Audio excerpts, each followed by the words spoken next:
Esta mañana vamos a hablar acerca de la batalla de Armagedón, la última gran batalla que el Señor Jesús peleará en este planeta.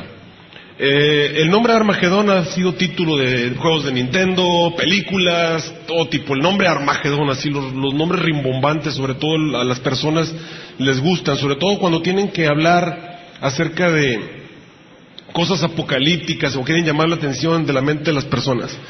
Bueno, pues la palabra Armagedón tiene dos posibles orígenes, porque saben ustedes que la palabra Armagedón no aparece en la Biblia más que una sola vez, y se aparece, todo está en Apocalipsis capítulo 16, abra su Biblia, Apocalipsis 16, versículo 16, y viene a ser parte de la sexta plaga, cuando Satanás prácticamente se descara, abandona los disfraces que ha estado utilizando. La Biblia lo presenta: había salido de la boca del dragón y de la boca de la bestia y de la boca del falso profeta 3 espíritus inmundos a manera de ranas, porque son espíritus de demonios que hacen grandes señales, que van a los reyes de la tierra para congregarlos para la batalla de aquel gran día del Dios Todopoderoso. Esa batalla es la batalla de Armagedón. Versículo 16 dice: y los congregó en el lugar que en hebreo se llama Armagedón. Y cuando dice la palabra hebrea, en hebreo se llama Armagedón, empezamos a pensar que la palabra Armagedón es una palabra hebrea, pero no existe en el idioma hebreo una palabra Armagedón. De hecho, no existe una palabra así. No hay una palabra que sea Armagedón, no existe. Así que los teólogos han pensado, casi todos están unánimes, incluso los judíos, que la palabra Armagedón tiene que ser una palabra compuesta, o sea, hecha de varias palabras, hecha de otras palabras en hebreo. Y entre todos se han puesto de acuerdo en dos posibles orígenes de la palabra Armagedón. La primera es Ar-Megido. Por la palabra Megido se parece a Magedón, por eso dicen Ar-Megido es el origen de la palabra Armagedón. La gran mayoría de los teólogos coinciden en señalar que Ar-Megido es el origen de la palabra Armagedón. La palabra Ar quiere decir monte, y Megido obviamente es el valle de Megido, el valle donde estaba el valle de Jezreel, más conocido como el valle de Jezreel. Ese es el valle de Megido. Ahí comienza una parte del valle de Jezreel, coincide con lo que sería el valle de Megido. El valle de Megido fue escenario de batallas impresionantes de la Biblia, batallas entre el pueblo de Dios contra paganos. La batalla de Barak contra Sísara y Javín, rey de Canaán. La batalla donde intervino Débora. Es una batalla donde el pueblo de Dios venció prácticamente a todos sus enemigos. Esa batalla ocurrió en el Valle de Megido. En el Valle de Megido murió Josafat, uno de los grandes reyes de Israel, matado por Necao, el faraón de Egipto. En el Valle de Megido, ahí se le conoció, cuando murió Josafat, se le conoció con el nombre del Valle de Adadrimón, que quiere decir el Valle del Lamento, porque ahí murió uno de los grandes reyes de Israel. En ese lugar encontramos batallas impresionantes como la muerte de Acab y toda su descendencia, incluida Jezabel, porque en ese valle, en una de las partes del valle, es donde estaba la villa de Nabot. Cuando Acab y Jezabel mataron a Nabot, ¿se acuerdan? Lo mandaron matar, lo apedrearon, muere. En el mismo lugar allí muere también Acab y mueren todos los demás. El valle de Megido ha sido escena de muchas batallas, por eso ellos dicen, ese es el origen de la palabra Armagedón. Nada más que esto tiene un problema. La palabra Ar claramente denota un monte, una montaña. La montaña de Megido, en Megido no hay montañas ni siquiera cerca. Megido es un valle. El monte de Megido no existe un monte de Megido. Pero hay otra palabra que algunos teólogos consideran que puede tener un origen allí. Y saben que yo creo que este es el origen de la palabra Armagedón. Y es la palabra Ar-Moed. Ar quiere decir monte y Moed es el monte del testimonio. ¿Por qué creo que Ar-Moed es el origen de la palabra Armagedón?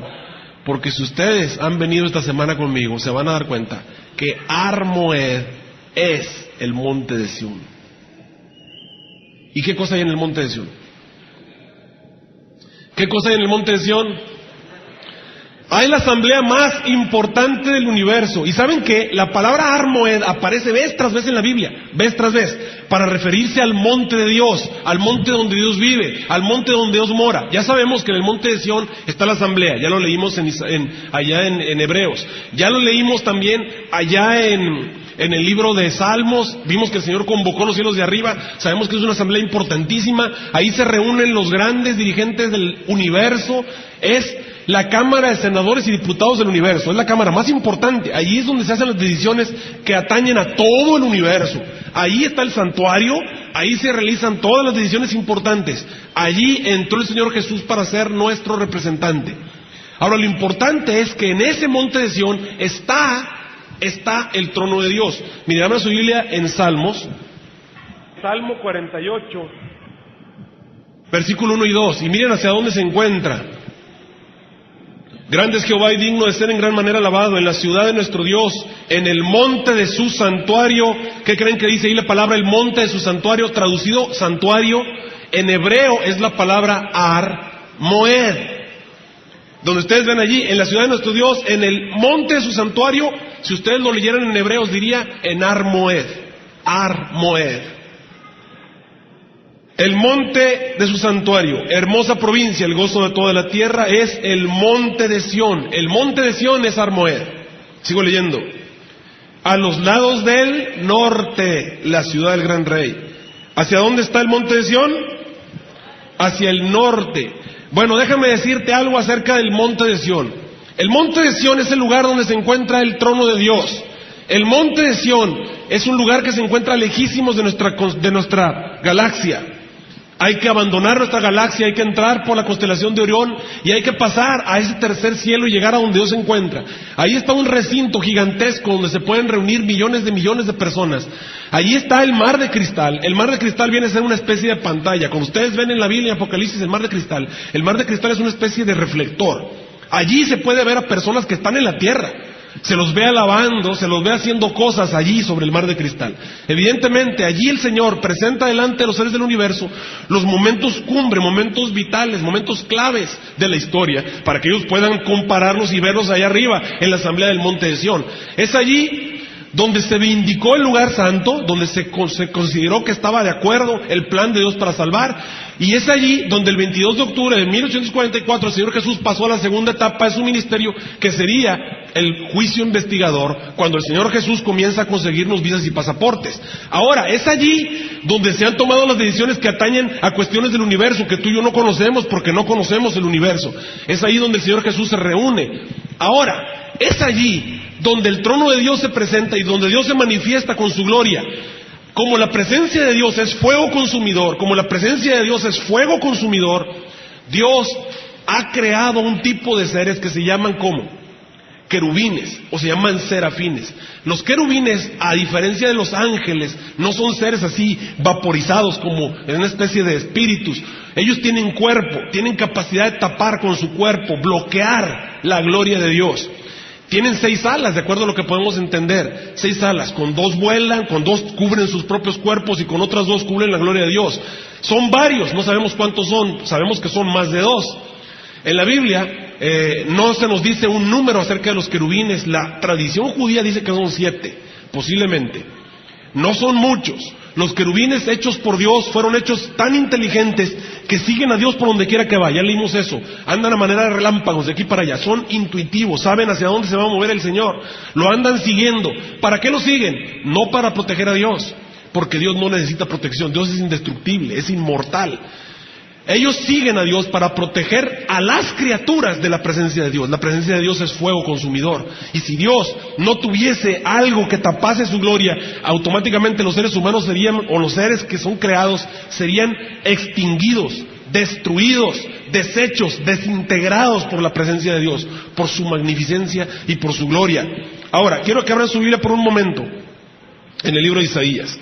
Isaías capítulo 14, y quiero que vean algo curioso. Isaías capítulo 14, versículo 12 en adelante.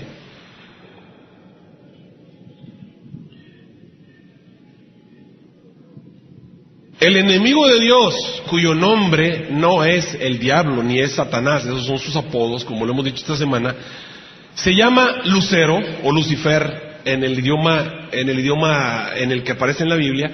En nuestro idioma español, pues sería Lucero. Mira lo que dice acerca de él. Estamos en Isaías 14, 12. ¿Cómo caíste del cielo, oh Lucero? Estoy Isaías 14:12 en adelante. ¿Cómo caíste del cielo, oh lucero, hijo de la mañana? Cortado fuiste por tierra, tú que debilitabas a las gentes. Tú que decías en tu corazón, quiero que notes, Lucifer llegó un momento en que su corazón llegó a tener un deseo. Era tan hermoso, era tan glorioso, era tan importante, era tan talentoso, era tan distinguido, porque quiero que entiendas que los seres del universo son protegidos por los querubines, y Lucifer era un querubín. Dios hizo un ser poderosísimo. ¿Y por qué lo hizo? Lo hizo para proteger a las criaturas, y lo hizo para protegerlo de su presencia. Le dio la capacidad de resistir a las piedras de fuego, le dio la capacidad de resistir la gloria de Dios. Estamos hablando de un ser que tiene una capacidad de resistir la gloria de Dios, un ser muy poderoso. Y aparte de eso, la capacidad de intuir los movimientos de Dios. Es tan inteligente que puede intuir hacia dónde se va a mover el Señor. Dios les dio ese don, les dio el talento de ser inteligente, le dio el talento de ser poderoso, le dio el talento de tener diferentes dones. Uno de los dones era el de la música. Y mira lo que dice acerca de la Biblia de él. Tú que decías en tu corazón, llegó a pensar en su corazón, versículo 13, subiré al cielo, a lo alto, junto a las estrellas de Dios ensalzaré mi solio. Y, fíjate lo que deseó, en el monte del testimonio me sentaré. ¿En dónde dijo que se quería sentar? ¿Sabes qué palabra hebrea aparece ahí? Ar-Moed. Satanás deseó dirigir Ar-Moed. ¿Por qué? Porque el monte del testimonio, porque el monte de Sión es el lugar de la asamblea de todo el universo. Y Lucifer dijo, si yo dirijo ese lugar, yo dirijo al universo. Y mira lo que dijo: en el monte del testimonio, en Ar-Moed me sentaré, a los lados del norte. Y dijo a los lados del norte, te voy a decir por qué. Porque el trono de Dios es un trono doble, tiene 2 asientos. Y Lucifer se dio cuenta que uno de los asientos estaba vacío. Y dijo, ese es el mío, ese es para mí. ¿Y cómo se dio cuenta si no podía ver? Es que era muy inteligente, intuyó, sintió, se dio cuenta que había un espacio allí, y él llegó a pensar, ese lugar es para mí, yo voy a ser semejante al Altísimo, yo me voy a sentar allí. Pero tú y yo sabemos que ese asiento no era de él. ¿De quién era ese asiento?